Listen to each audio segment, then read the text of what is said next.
नमस्कार प्रेक्षकांनो.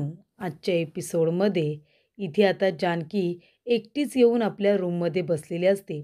तेव्हा इथे ऋषिकेश तिची समजूत काढण्यासाठी आलेला असतो. तो सुद्धा येऊन जानकीच्या शेजारी बसतो.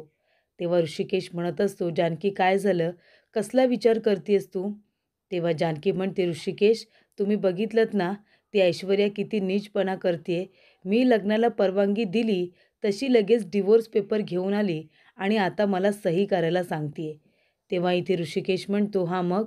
मग आता काय ठरवलेस तू? डिवोर्स पेपरवरती सही कर ना. तेव्हा जानकी म्हणत असते, ऋषिकेश काहीही झालं तरीसुद्धा मी डिवोर्स पेपरवरती सही नाही करणार आहे. तुम्हाला माहिती आहे ना ती ऐश्वर्या किती नीच बाई आहे. मी जर डिवोर्स पेपरवरती सही केली तर आपल्या नात्याला काय अर्थ राहणार आहे? नातं तुटेल आपलं. मला माझी आई हवी आहे, पण मला तुम्हाला गमवायचं नाही आहे ऋषिकेश. मी तुमच्याशिवाय नाही राहू शकत. तेव्हा इथे ऋषिकेश म्हणत असतो, जानकी अगं पण डिवोर्स पेपरवरती सही तर करावीच लागेल ना. तोपर्यंत ती ऐश्वर्या आपल्या नाटकावरती विश्वास कसा ठेवेल? तेव्हा जानकी म्हणते, म्हणून मी डिवोर्स पेपरवरती सही करू ऋषिकेश. तेव्हा ऋषिकेश म्हणतो, तुला खरी सही कोण करायला सांगते? तुला तर खोटी सही करायची आहे.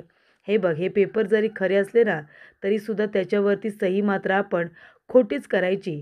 खोट्या सह्या करून हे खरे डिवोर्स पेपर त्या ऐश्वर्याच्या तोंडावरती मारायचे, असं ऋषिकेश म्हणत असतो.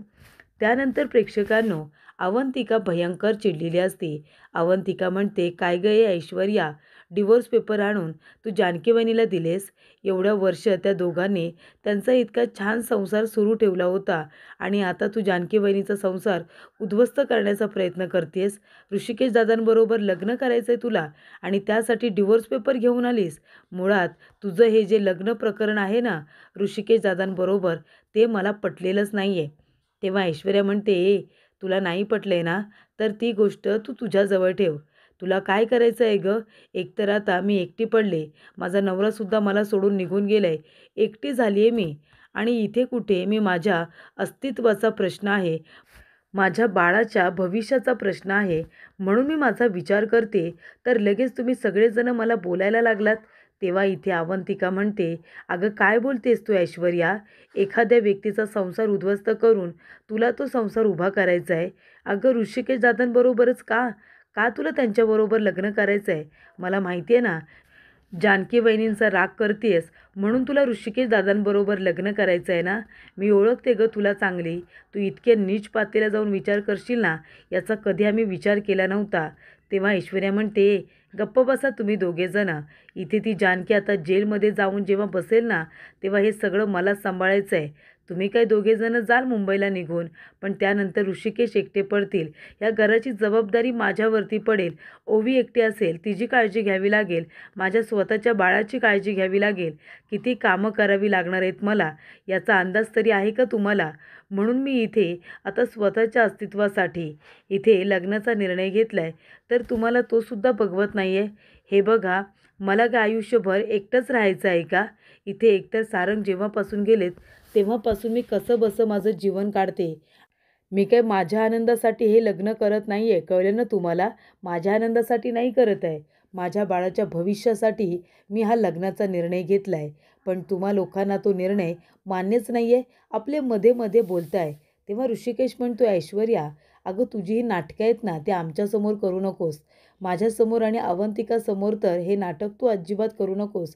कारण तू कशी आहेस ना हे आम्हाला बरोबर माहिती आहे. तू आहे ना आई आणि आजीच्या समोरच हे नाटक कर, त्यांनाच तू खरी वाटतेस ना. तेव्हा आजी म्हणते, सौमित्र हे काय बोलतोयस तू? हे बघ तोंड सांभाळून बोल, कळलं ना? आणि त्या जानकीने स्वतः लग्नाला परवानगी दिली आहे ना, मग आता का डिवोर्स पेपरवरती सही करत नाही आहे ती? तेव्हा इथे ऐश्वर्या म्हणत असते, अहो आजी तुम्हाला माहिती आहे ना, ती जानकी मुद्दामून करते हे सगळं मुद्दामून. तिला हे घर सोडून आहे ना जायचंच नाही आहे, इथेच राहायचं आहे ना तिला. म्हणून तिला आता डिवोर्स पेपरवरती सही नाही करायची आहे. नाटके चालीत फक्त तिची नाटकं. तेव्हा सौमित्र म्हणत असतो, ऐश्वर्या नाटक तर तू करतेस गं. म्हणजे इथे वहिनीने लग्नाला जशी परवानगी दिली तसे लगेच डिवोर्स पेपर घेऊन आलीस. तुला काय वाटतंय तिने लग्नाला परवानगी दिली म्हणून लगेच डिवोर्स पेपरसुद्धा साईन करेल का? तेव्हा आजी म्हणते, तिला करावं लागेल. मला माहिती आहे ना ती जानकी हे सगळं मुद्दामून करते. तिला या घरावरती सत्ता हवी आहे ना. हा पैसा हवा आहे तिला, हे सगळं वैभव तिला सोडवत नाही आहे. म्हणून तर ती डिव्होर्स पेपरवरती सही नाही करत आहे. जे लोकं पैशांसाठी हापापलेले असतात ना, तेच लोकं असे वागत असतात. कळतंय का तुला ऐश्वर्या? तू एकटी नाही आहेस.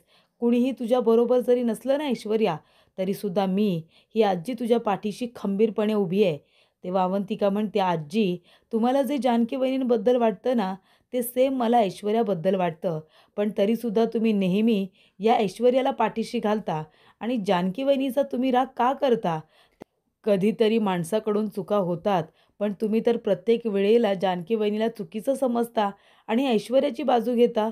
हे बघा आजी, तुम्ही जो काही विचार करताय ना, अत्यंत चुकीचा विचार करताय. एका चुकीच्या मुलीला पाठीशी घालताय तुम्ही. ही गोष्ट लक्षात ठेवा." तेव्हा प्रेक्षकांनो, इथे आता ऐश्वर्या म्हणत असते, अवंतिका तू गप्प बसा. आता तोंडातून एक शब्दसुद्धा काढू नकोस." तेवढ्यातच प्रेक्षकांनो, त्या ठिकाणी ऋषिकेश आलेला असतो. तेव्हा इथे आई विचारत असते, "काय ऋषिकेश, डिव्होर्स पेपरवरती सही केलीस का?" तेव्हा इथे आजी म्हणते, "बाबा, तू समजावलंस का तुझ्या बायकोला डिव्होर्स पेपरवरती सही करायला? कशाला आता ती वेळ वाया घालवते? लवकरात लवकर डिव्होर्स पेपरवरती साईन करायला सांग ना." तेव्हा इथे ऋषिकेश म्हणतो, "अगं आजी, असं काय बोलतेस गं तू? माझ्या जानकीला थोडा वेळ द्यायला नको का? तिने लग्नाला परवानगी दिली होती, तर लगेच हे ऐश्वर्या डिव्होर्सचे पेपर घेऊन आली. अगं आई, त्या बिचारीला थोडासुद्धा वेळ द्यायला नको? आम्ही लग्न करणारच आहोत. मी परवानगी दिली आहे ना, तिने सुद्धा दिली. अगं पण आता डिव्होर्स पेपरवरती सही करायची म्हणजे मनाची तयारी करायला थोडा तर वेळ हवाच ना. आणि हे बघा, एक गोष्ट लक्षात ठेवा, मी आणि जानकीने आमचा संसार हळूहळू खूपच जास्त प्रेमाने फुलवला होता. त्याच्यामुळे ह्या ऐश्वर्यामुळे आमचं नातं कधीच तुटणार नाही आहे. मी लग्न करेन तुझ्याबरोबर, पण तिला मी इथे डिव्होर्स जरी दिला, तरीसुद्धा जानकी घरातून कुठेही जाणार नाही आहे. ही गोष्ट लक्षात ठेवायची, कळलं ना? डिव्होर्स पेपरवरती आम्ही सही करू, पण एक गोष्ट लक्षात ठेवायची, जानकीला घरातून बाहेर काढण्याचा अजिबात विचार करायचा नाही. आम्हाला थोडा वेळ द्या. त्या बिचारीला वेळ द्यायला नको का?" तेव्हा इथे ऐश्वर्या आता आनंदी असते. ती म्हणते, "चला, म्हणजे आता ऋषिकेश इथे जानकीला समजावतील आणि डिव्होर्स पेपरवरती सही करायला सांगतील." त्यानंतर प्रेक्षकांनो, इथे आता ही गोष्ट सारंगला समजलेली असते. सारंग म्हणत असतो, की "ऐश्वर्या, नीच बाई, अगं मला इतका राग येतोय ना स्वतःचाच, की मी तुझ्यावरती इतका जीव ओवाळून टाकला आणि तू तू काय केलंस? तू माझा विश्वासघात केलास. माझ्या ऋषिकेश दादाबरोबर लग्न करायचं आहे ना तुला? थांब, आता मीच तुला कसा धडा शिकवतो ते बघ. मी कधीच तुझं लग्न ऋषिकेश दादाबरोबर होऊ देणार नाही आहे. या लोकांना कळत नाही तू किती मोठी कारस्थानी आहेस ते. त्यांच्यापेक्षा जास्त मी तुझ्याबरोबर वेळ घालवला आहे आणि तू किती नीच पातळीला जाऊन विचार करू शकतेस ना, हे फक्त मलाच माहिती आहे. माझ्या ऋषिकेश दादा आणि जानकी वहिनी यांना एकमेकांपासून वेगळं करण्याचा प्रयत्न करतेस काय? पण आता बघ मी काय करतो ते." आता इकडे लगेच स्वतःलाच तो म्हणतो, "जर मी ऐश्वर्याला संपवलं तर?" असं आता सारंग स्वतःलाच म्हणतो आणि तिथे आता फळं कापण्यासाठी जी सुरी ठेवण्यात आलेली असते, ती सुरी आता सारंगने उचललेली असते आणि तो इथे जानकीला काहीही न सांगता ऐश्वर्यावरती हल्ला करायला आलेला असतो. ऐश्वर्याला मारण्यासाठी आलेला असतो. तेव्हा प्रेक्षकांनो, ऐश्वर्या इथे आपल्या हातांना आता मॉइश्चरायझर लावत असते आणि ती स्वतःशीच म्हणत असते, की "वाह! मास्कमॅनने मला खूप उत्तम अशी आयडिया दिली. त्या मास्कमॅनने स्वतःच डिव्होर्सचे पेपर तयार करून आणले. तो बरोबर बोलला होता. डिव्होर्सचे पेपर दिल्यानंतर ह्या रणदिवेंच्या घरावरती बॉम्ब पडेल, बॉम्ब. आणि आता बॉम्ब तर पडलेलाच आहे त्या जानकी आणि ऋषिकेशच्या संसारावरती. जानकी, खूपच जास्त शहाणपणा करत होतीस ना. मला मात देण्याचा प्रयत्न करत होतीस. पण आता बघ मी काय करते ते. तुझ्यामुळे मला खूप त्रास झाला खूप त्रास सहन केला मी. पण आता त्या सगळ्याचा वचपा घेणारच. बघ ना मी काय केलं. तुझा नवराच तुझ्याकडून हिरावून घेतला आणि त्याला मी आता असं माझ्या मुठ्ठीमध्ये ठेवणार आहे. तू मला इथे खूप त्रास देण्याचा प्रयत्न केलास ना, पण आता बघ तुझ्याच नवऱ्याबरोबर लग्न करून या घरामध्ये संसार करून दाखवते की नाही, बघच तू. तेव्हा प्रेक्षकांनो, ऐश्वर्याला जानकीला धडा शिकवायचा आहे. ती म्हणते, "मी या घरामध्ये राहणार, पण तुझी वेळ आहे ना रस्त्यावरती राहण्यासारखी करणार आहे मी." असं इथे ऐश्वर्या म्हणते. जानकी तुला रस्त्यावरती आणणार आणि भीक मागायला लावणार, हा शब्द आहे या ऐश्वर्याचा. त्यानंतर प्रेक्षकांनो, त्या मास्कमॅनचा फोन आलेला असतो ऐश्वर्याला. तो म्हणतो, "काय झालं का काम?" तेव्हा ऐश्वर्या म्हणते, हो हो काम झालंय, डिवोर्स पेपर दिले सही करायला. तेव्हा मास्कमॅन म्हणतो, ते नाही, डिवोर्स पेपर सही करून तुझ्या हाती आले की नाही ते सांग.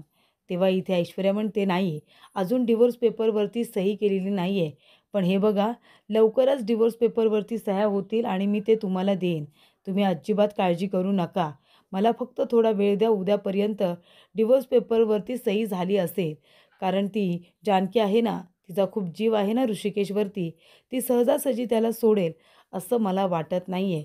तेव्हा इथे प्रेक्षकांनो, तो माणूस आता बोलता बोलता फोन कट करतो आणि तिला म्हणतो की काम झालं पाहिजे, डिवोर्स पेपर सही झाली पाहिजे आणि घराचे पेपर हातात आले पाहिजे, असं इकडे मास्कमॅनचं म्हणणं आहे. आता 4 दिवस दिलेले आहेत. त्या दिवसांमध्ये इथे आता तिला काही करून डिवोर्स पेपरवरती सह्या करायलाच पाहिजे, असं ऐश्वर्या म्हणत असते.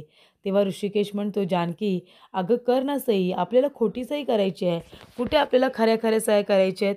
तेव्हा इथे जानकी म्हणते, ऋषिकेश तुम्हाला कळत नाही आहे का, सही जरी खोटी असली तरी भावना खऱ्या आहेत ना, माझ्या फिलिंग्स खऱ्या आहेत. या डिवोर्स पेपरवरती सही केल्यानंतर जर खरोखर आपल्यामध्ये अंतर निर्माण झालं तर, खरोखर तुम्ही माझ्यापासून दूर झालात तर, नाही नाही ऋषिकेश, मला माझी आई हवी आहे, पण तुम्हाला गमावून नाही. हे बघा, मी तुमच्याशिवाय नाही राहू शकत, हे तुम्हाला पण माहिती आहे. त्या ऐश्वर्याने खेळी खेळून डिवोर्स पेपरवरती सही झाल्यानंतर तिने तुम्हाला माझ्यापासून दूर केलं तर, मग काय करू मी ऋषिकेश. तेव्हा ऋषिकेश म्हणतो, जानकी तू शांत हो बरं. अगं असं काही होणार नाही आहे, मी तुला सोडून कुठेही जाणार नाही आहे.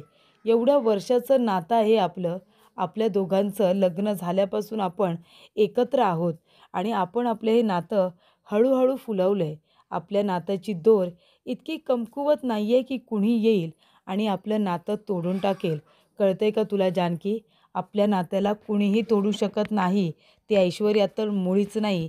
एक काम कर जानकी, तू ते म्हणतेस ना की हात नाही छोडेंगे, साथ नाही छोडेंगे, आणि दोघेजण एकमेकांचा हात पकडून हे वाक्य म्हणतात. आणि इथे ऋषिकेश म्हणतो, काहीही झालं, अगदी काहीही, तरीसुद्धा तू आणि मी आपण दोघेजण वेगळे नाही होऊ शकत. तू इथे खोटी सही कर, आपल्याला काही खरी सही करायची नाही आहे आणि फक्त तुझी आई मिळेपर्यंतच आपल्याला हे नाटक करायचं आहे. एकदा का तुझी आई सापडली की मग ह्या नाटकावरती आपण लगेच पडदा टाकायचं, असं ऋषिकेशचं म्हणणं असतं. त्यामुळे प्रेक्षकांनो, इथे आता जानकी म्हणत असते, ऋषिकेश आधी तुम्ही सही करा, मग मी सही करेन. तेव्हा ऋषिकेशने आता छान अशी सही केलेली असते, पण ती खोटी असते असं ऋषिकेश म्हणत असतो. त्यानंतर आता जानकीलासुद्धा सही करायची आहे.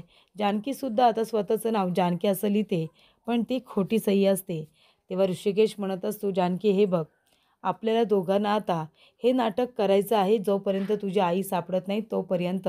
तेव्हा तू अजिबात विचार करू नकोस, मी आहे ना, मी तुझ्या आईला लवकरात लवकर शोधून काढेन. तेव्हा प्रेक्षकांनो, जानकीने आता ते डिवोर्स पेपर ज्या माणसाने दिलेले असतात त्याच्यावरती एक सिम्बॉल असतं, त्याच्यावरती एक हार्ट असतो आणि त्याच्यावरती गुणिले असतो. तेव्हा जानकी म्हणते, ऋषिकेश हे बघा ना, हे चिन्ह तुमच्या लक्षात आहे का. तेव्हा ऋषिकेश ते चिन्ह बघतो आणि त्याला खूप मोठा धक्का बसतो. तेव्हा इकडे जानकी म्हणत असते, तर इथे ऐश्वर्याने हे डिवोर्स पेपर नक्की कुणाकडून तयार करून घेतले असतील, असा प्रश्न इथे प्रेक्षकांनो आता जानकी आणि ऋषिकेश या दोघांना सुद्धा पडलेला असतो. येथे हार्ट सिम्बॉल आणि त्याच्यावरती गुणिले. तेव्हा प्रेक्षकांनो, इथे आता ऋषिकेश आणि जानकी विचारात पडलेले असतात. जानकी म्हणते, तुम्हाला माहिती आहे का, ओळखीचं वाटतोय ना हा सिम्बॉल. तेव्हा इथे ऋषिकेशसुद्धा विचारातच पडलेला असतो.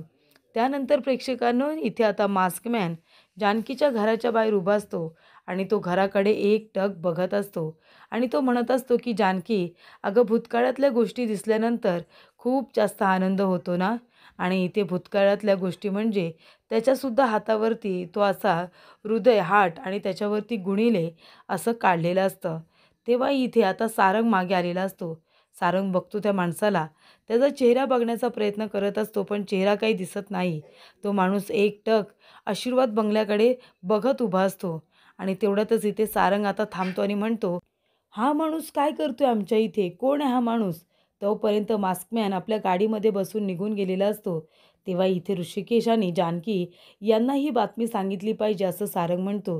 सारंग म्हणतो, लवकरात लवकर दादाला सांगायला पाहिजे इथे हा मास्क लावलेला माणूस कोण आहे म्हणून आणि आपल्या घराकडे का बघत उभा होता, हे दादालाच आता सांगितलं पाहिजे.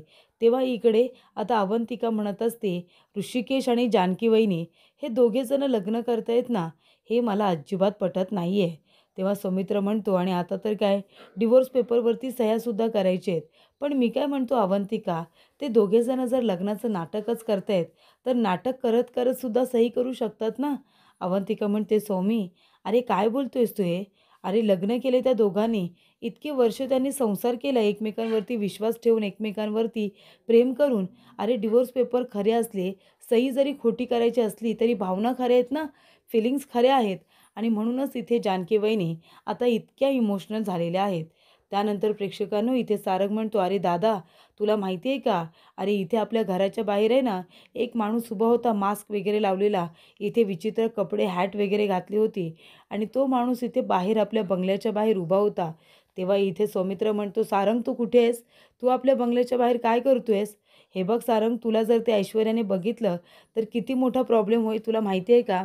ऐश्वर्याने तुझ्याबरोबर आपल्या घराबरोबर जे काही केलं आहे ते जर कुठेतरी थांबवायचं असेल ना सारंग, तर आपल्याला आता हे नाटक कंटिन्यू करावंच लागणार आहे. तेव्हा तू थोडासा धीर धर, अगदी थोडासा. सगळ्या गोष्टी तुझ्या मनाप्रमाणे होतील. फक्त थोडा धीर धर, असं इथे सौमित्र सारंगला सांगतो. त्यानंतर प्रेक्षकांनो इथे सारंग आता पोलीस स्टेशनमध्ये घडलेला सगळा प्रकार सांगितलेला असतो. कारण सौमित्र म्हणालेला असतो, की उद्या मी इन्स्पेक्टर पवार यांना घेऊन येतो, जे काही बोलायचं आहे त्यांच्याजवळ बोल. तेव्हा इथे आता सारंग म्हणत असतो, अहो साहेब, ती बाई खूपच जास्त डेंजरस आहे. आमच्या घराच्या बाहेर काल एक माणूस आला होता, त्याने काळ्या रंगाचे कपडे घातले होते, त्याच्या डोक्यावरती हॅट होती, चेहऱ्याला मास्क होता आणि गॉगल्ससुद्धा लावलेला. आता अशा माणसाला कुठे शोधायचं ना? हा माणूस आमच्या घराच्या बाहेर उभा होता. तेव्हा इन्स्पेक्टर पवार म्हणतात, की तुम्ही खूप छान माहिती दिली आम्हाला. तेव्हा सारंग म्हणतो, मला तर संशय आहे दादा, की तो माणूस आहे ना, तो ऐश्वर्याचाच माणूस असणार. मला पूर्णपणे खात्री आहे. तेव्हा इथे आता इन्स्पेक्टर पवार म्हणत असतात, हे काय म्हणताय तुम्ही सारंग? तेव्हा सारंग म्हणतो, अहो मी खरं बोलतोय. तो माणूस आहे ना, तो कुठल्यातरी वाईट हेतूनेच आला होता सौमित्र दादा. अरे त्याचा चेहरा आम्हाला दिसलाच नाही. मी त्याचा चेहरा बघायला गेलो आणि तेवढ्यात तो गाडीत बसून निघून गेला. तेव्हा इन्स्पेक्टर साहेब म्हणतात, की गाडीचा नंबर वगैरे लक्षात आहे का? म्हणजे शोधणं सोपं झालं असतं. तेव्हा इकडे आता सारंग म्हणतो, नाही ना, त्याच्यावरती नेम प्लेट नव्हती, म्हणून तर मला नंबर वगैरे घेता आला नाही, नाहीतर लगेच तुम्हाला नंबर दिला असता ना. त्यानंतर प्रेक्षकांनो इथे आता सारंग म्हणत असतो, पण इन्स्पेक्टर साहेब एक खरं सांगू का, तो आहे ना तो माणूस, तो ऐश्वर्याचाच माणूस आहे हे मात्र नक्की. तो ऐश्वर्यालाच तिथे भेटायला येत असणार, असं इकडे आता सारंगने सांगितलेलं असतं. त्यानंतर प्रेक्षकांनो जानकी इथे आता देवासमोर हात जोडून बसलेली असते. ती म्हणते, देवा अरे किती अग्निपरीक्षा घेशील माझी? प्रत्येक वेळी माझ्यासमोर एक नवीन आव्हान असतं, एक नवीन संकट असतं. सगळ्या संकटांना पार करून मी जाते ना देवा. पण इथे प्रश्न माझ्या आईचा आहे. माझ्या आईचा प्रश्न आहे, आणि माझी आई त्या ऐश्वर्याच्या ताब्यात आहे. त्यामुळे देवा मला माहिती आहे ही लढाई माझी आहे, ही लढाई मीच लढणार आहे. पण तू थोडंसं मला सपोर्ट कर. तुझा आशीर्वाद नेहमी माझ्या पाठीशी असू दे. तुझा आशीर्वाद माझ्याबरोबर असेल तर मी काहीही करू शकते. त्यानंतर प्रेक्षकांनो इथे आता जानकी देवाला म्हणत असते, की माझे बाबा लवकरात लवकर बरे होऊ दे. त्यानंतर इकडे आता सुमित्रा म्हणत असते, होतील गं, तुझे बाबा लवकरच बरे होतील. तेव्हा जानकी म्हणते, कधी आई सांगा ना, कधी? तेव्हा प्रेक्षकांनो इथे आता जानकी म्हणत असते, देवा ही परीक्षा माझी आहे, मी माझी परीक्षा पास करेन. पण तुम्ही मला साथ द्या, तुम्ही माझ्या पाठीशी खंबीरपणे उभे राहा, असं इथे जानकी आता देवासमोर बसून म्हणत असते. त्यानंतर प्रेक्षकांनो पुढील भागामध्ये इथे आता जानकी ते डिवोर्सचे पेपर घेऊन आलेले असते, आणि ते ऐश्वर्याला म्हणते, बास झालं आता, बास झालं तुझी लपवाछपवी. आधी तू मला सांग ऐश्वर्या, हे डिवोर्स पेपर तू कुणाकडून तयार करून घेतलेस? मला त्या व्यक्तीचं नाव हवं आहे. तेव्हा इथे ऐश्वर्या म्हणते, काय करायचं आहे तुला? मी काहीही सांगणार नाही आहे, कळतं आहे तुला? म्हणजे तुम्ही लोकं कसे आहात, माझ्याकडून सगळी माहिती गोळा करायची आणि माझ्या विरोधातच वापरायची, असं वाटत असेल ना तुम्हाला? काळजी करू नको जानकी, तुझी आई सुखरूप आहे. मी आहे ना, मी तिला व्यवस्थित ठेवलं आहे. हे लग्न झालं की मी तुझ्या आईला सोडून देणार म्हणजे देणार. तेव्हा प्रेक्षकांनो इथे जानकी भयंकर चिडलेली असते. जानकी म्हणत असते, की हे सगळं आहे ना, हे सगळं त्या ऐश्वर्यामुळे होत आहे. सगळं त्या ऐश्वर्यामुळे घडत आहे. त्यानंतर प्रेक्षकांनो इथे आता लता म्हणत असते, माया अगं कुठे गेली होतीस तू? काल रात्री मी तुला किती आवाज दिले, कुठे गेली होतीस तू? माझ्या शेजारी तर नव्हतीस." तेव्हा इकडे माया काहीही बोलत नाही. माया शांतपणे आता तिचं म्हणणं ऐकून घेत असते. तर प्रेक्षकांनो, इथे आता ऋषिकेश म्हणत असतो, "काहीही झालं ना सौमित्र, अगदी काहीही, तरीसुद्धा आपण इथे जानकीच्या आईला शोधून काढायचंच." तेव्हा जानकी म्हणते, "सौमित्र भाऊजी, तुम्हाला माहिती आहे का, तो मास्कमॅन आहे ना, तो या ऐश्वर्याचाच माणूस असणार आहे." असं जानकीला त्याच्यावरती संशय आलेला असतो.